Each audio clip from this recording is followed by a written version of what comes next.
Hello guys, আজ 22শে জানুয়ারি। আজ রাম মন্দির উদ্বোধন। আর আজকে আমাদের সবাই জানেন যে আজকে দীপাবলি মানাতে হবে। তাই আমরা সবাই হোস্টেলে থাকি এবং আমার সঙ্গে অনেকগুলো বন্ধুও থাকে এবং সবাই মিলে আজকে আমরা দীপাবলি মানিয়েছি। আমাদের রুমে ঠাকুর আছেন, শ্রীকৃষ্ণ, রাধিকা, গৌরাঙ্গ সবাই রয়েছেন। তাই আমরা ওনাদেরকে দীপাবলি মানিয়েছি। তারপর আমরা ভগবানের সেবা করে দীপাবলি মানে আমরা বাইরে বেরিয়েছি এবং ঘুরতে গিয়ে দেখি যে আজকে রাম মন্দির প্রতিষ্ঠা দেওয়ার জন্য ওনারা আনন্দিত হয়ে সবাইকে খিচুড়ি বিতরণ করছেন, প্রসাদ বিতরণ করছেন।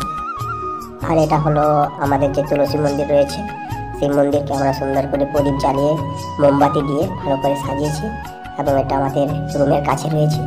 আর আমরা যেখানে থাকি সেখানে তুলসী মন্দির রয়েছে আর সেটা চারিদিকে আমরা সাজিয়েছি এবং চারিদিকে মোমবাতি দিয়ে আমাদের যে গেট রয়েছে গেটের চারিদিকে মোমবাতি দিয়ে আজকে আমরা দীপাবলি মানিয়েছি। এবং আমার সঙ্গে অনেকগুলো বন্ধুও ছিল, সবাই আমাকে সহযোগিতা করে দিয়েছে এবং সবাই আজকে আমরা অনেক মজা করেছি। তাই আমি সবাইকে বলছি সবাই ভিডিওটা শেষ পর্যন্ত দেখো, অনেক মজা পাবে এবং তোমরাও সবাই করেছো নিশ্চয়ই। তাই আমি সবাইকে বলছি জয় শ্রীরাম। সবাই দীপাবলি মানিয়েছো, এটা সবথেকে আনন্দের দিন।